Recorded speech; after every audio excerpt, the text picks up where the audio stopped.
What will be the twist that will make this work this time? You want me to condemn Hamas? I will condemn Hamas, Hummus, Hassan. I actually coined a new name for Biden, Joe Biden, Joe Geriatric Genocide Biden. The guy is not even like good enough to be a genocide guy. He's geriatric. We're bad people. We're bad people. Take us out. That's not what I'm saying. No, we're very hot. Okay, what I'm saying is they need to. Religion. We are a terrorist religion. Take us out. Well, does Israel have the right to exist? What should they do? As we're discussing these books, 50 people were killed. Do you think there's anything that the West can do? The West has lost its walls. Does Israel have the right to defend itself? Well, you know what? I think that Israel has the right to go fuck itself.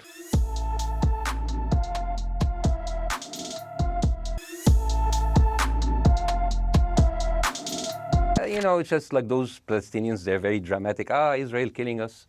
But they never die. I mean, they always come back. You know, they're very difficult to kill, very difficult people to kill. I know because I'm married to one. I tried many times, couldn't kill her. Yeah. I think that Ben Shapiro is one of the smartest people who ever walked this earth. He's very, very smart. I follow him, and I believe everything he said. And when he came on your show, his solution was, and I quote, his solution was that the solution for this is for Israel to annex Gaza and to kill as many son of bitches as possible to make sure that this will never happen again. And anyone who called for a ceasefire will be a terrorist sympathizer. So God forbid, I don't want to be labeled as a terrorist sympathizer. So I agree with Ben Shapiro. I think we should kill as many son of bitches as possible. My question to Ben Shapiro is, how many more son of bitches do we need to kill so Ben Shapiro is happy? This is the death of Israeli and Palestinians, and it's changing from 1 year to year. It's like fluctuating like crypto. So my question is today, what is the going rate today for human lives? I mean, 2014 was a great year for Ben Shapiro. 88 Israelis were died, and there was 2,329 Palestinians killed on the other side. That is one Israeli for 27 Palestinians. That is a very good exchange rate. What I'm saying is, what is the exchange rate for today? You guys will be happy. That's my question. Well, it's not me, guys. I'm not on either side. No, not you. Like when I say you guys, I say like the people on the other side of that. I know that you don't think like that, Piers. You're one of the good guys. The thing is, you know what? I agree with you, and you know what? I'm going to be even ahead of you because I see the question coming. Do you condemn Hamas for the atrocity? Yes, I condemn Hamas. I condemn Hamas. I condemn Hamas is the source of all evil. They're a reason for everything. And you know what? Let's for a minute imagine a world without Hamas. Right. What will this world look like? Let's give this word a name, and let's name this word the West Bank. Hamas has absolutely no control in the West Bank, and since the beginning of this year, only through August, 37 Palestinian kids were killed. No music festival, no paragliding, no Hamas. Since the occupation of the West Bank, 7,000 Palestinians were killed. No music festival, no paragliding, no Hamas. I can go on and on and on and on. I heard Ben Shapiro and I heard Ron DeSantis, and they said Israel is the only military force in the world that warns civilians before bombing them. I mean, how fucking cute. That is so nice of them. Because with this logic, if Russian troops started warning Ukrainians before bombing their houses, we're cool with Putin, right? I mean, okay, Habibi, you have warned them, go invade, it's fine, you have done your job. You remember my wife's family, they live in Gaza, so I asked them, I told them, when Israel gives you the nice warning, the cute warning, does Hamas force you to stay in your home so you can be bombed and use as human shield? You know what? Hassan here, my wife's cousin. He's a loser. You know. He told me. You know, when I asked him, does that happen? He told me, no. The lying son of a bitch lied to me. I told him, you don't understand. Ben Shapiro and Ron DeSantis keep saying that Israel warned you and Hamas asked you to stay put. So I told you, he's a loser. He never kept a job. He even like failed in all of the interviews to become like a human shield. I would believe Ben Shapiro. What will be the twist that will make this work this time?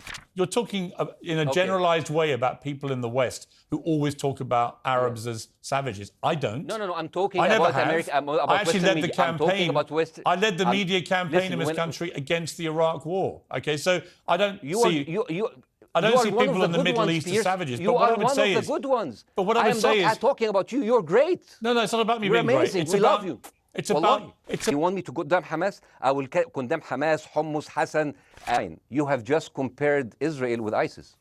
No, I haven't. I don't see any comparison between It's Israel going to be and the ISIS. headlines tomorrow. Piers No, it's Morgan, not, it's Israel not. is ISIS. Lots of Only ISIS. amongst people who weren't listening. And I don't know why, as an American, I can say whatever I want about Trump or Biden, and then I come to Israel and all of these like booby traps that you cannot go into. It is unfair, and it's against the freedom of expression, and that is against the promise that America and the West give the people to tell them to come to us. So when I went on the Piers Morgan show, knowing that I can lose stuff, which I did, and also I can lose my people because if I didn't go hard enough. The only way that I did, you say that my satire was dark. You know why my satire was dark? Because reality was darker. Because we were like sitting there talking, like commending Israel for warning people before they bomb them. It's just, what? This is satire. This is satire. The fact that like they are killing people and they feel sad about it. And then I read about it. There's that expression in Hebrew called Yorim Vibushem. Have you heard about it? Yorim Vibushem. It literally translates to shooting and crying. And it's like, it refers to a group of media and books and movies in the Israeli media when the soldiers talk about how sad they are for shooting people and shooting the enemy. We see that in American movies there. It's not about the thousands of people they killed, but it's all about the mental health of the soldiers who pulled the trigger. And that's why you tell like, oh, we're killing civilians. It's unfortunate. What? What? I'm sorry, did you say like an Islamic entity from the river to the sea? Did you say that? I did. But people who shouting from the river to the sea are not really Islamic. And they don't, and many of them don't even agree with Hamas. The river to the sea is a Palestinian chant, it's not an Islamic chant. That's number one. Number two, from the river to the sea is not coined by the Palestinians, it's coined by the Israelis. It's in the Likud party chart in 1977. They say from the sea to the Jordan, there are only going to be Israeli sovereignty. So they coined the thing before that. And you know, from my history in Egypt, the Muslim Brotherhood doesn't like me, and I don't like them either. I am against a theocracy, and I'm against like religion being in politics, and that's why I found it very hypocritical from Israel saying that we are a secular democratic state and at the same time just like we are a Jewish state. What are you? Are you a theocracy or a democracy? Are you something like for the secular for everybody, or you just like or exclusively for the Jews? And so that's why is it like when the West talks about everything, it's liberal, secular, democratic. Only when it comes to Israel, it's biblical. Why? They actually coined a new name for Biden, Joe Biden, Geriatric Genocide Biden. The guy is not even like good enough to be a genocide guy. He's geriatric. According to the world data, if you trust data, between 1990 and 2022, the Palestinian population overall went from 2 million to 5 million, okay? Pretty bad at genocide if that's what's happening right there.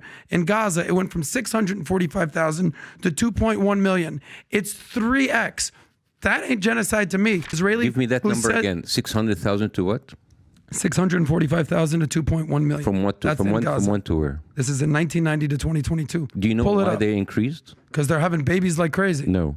You see, this is how like when you watch data while being uninformed makes you look very stupid. Tell me why. Tell me how the population has gone from 2 million to 5 million. Yeah, because most of the 1.5 extra million didn't come from Gaza. They were pushed away from other parts of Israel. So most of these people, they have increased because of refugees being kicked out. If you're talking about the settlers, those are tens of thousands. I'm talking about those Gaza. Aren't millions of people. Dude, listen, my wife's family is not from Gaza, and yet they found themselves in Gaza because they were sitting in other cities and villages outside Gaza. This is the systemic pushing of people from other parts of Israel, pushing them to Gaza. That's not millions of people. This is why I said that you're intellectually dishonest or intellectually lazy. No. That's not the cause of millions of people being moved.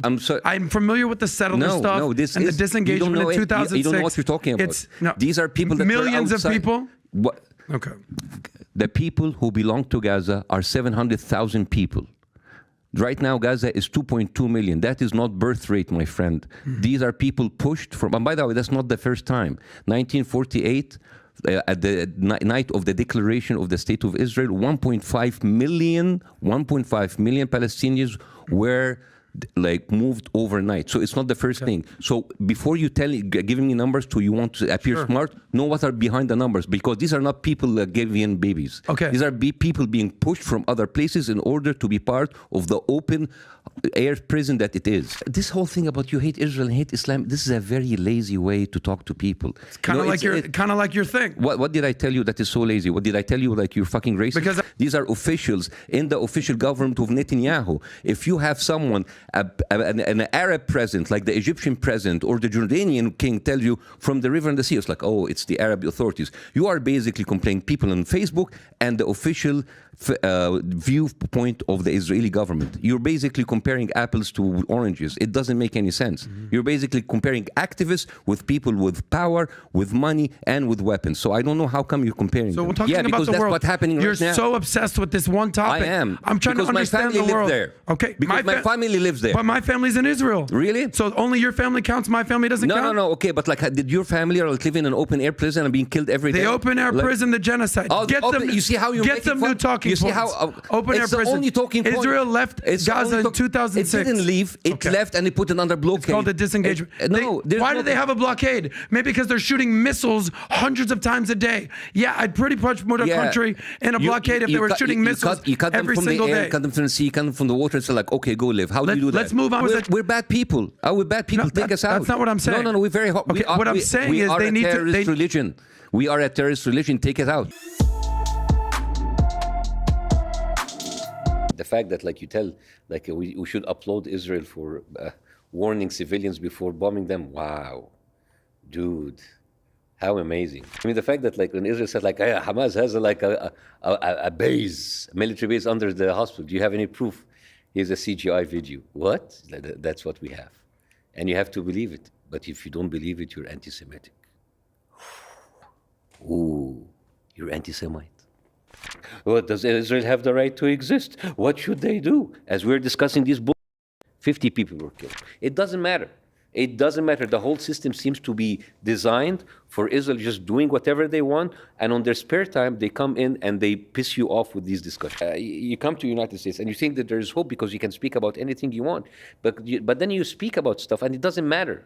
You vote for whoever in office and it doesn't matter because whoever you vote for doesn't really follow your direction or doesn't really work for your special interest. It works for the special interest of the people who give him money for the next election cycle. America is a great place to live. It's a great. I mean, I'm very disenfranchised by its policies, but it's a great. People are wonderful. It's a great place to live. It's a good place to raise your kids. I'm not gonna lie. I mean, I'm not complaining about America as the place, but as many Americans, they don't like the policies of their countries. As many British people, they don't like the policies of their, the British government. It is fine to be disfranchised by the policies of your government.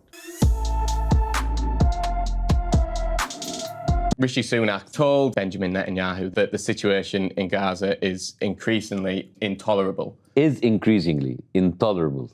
You see, I don't even need to comment. I need to just repeat what he said, which is interesting, that after 6 months, 30,000 people killed, 80% of the place destroyed, 100% of the people displaced, 50% of the victims were children, but it is starting to get a little bit uncomfortable.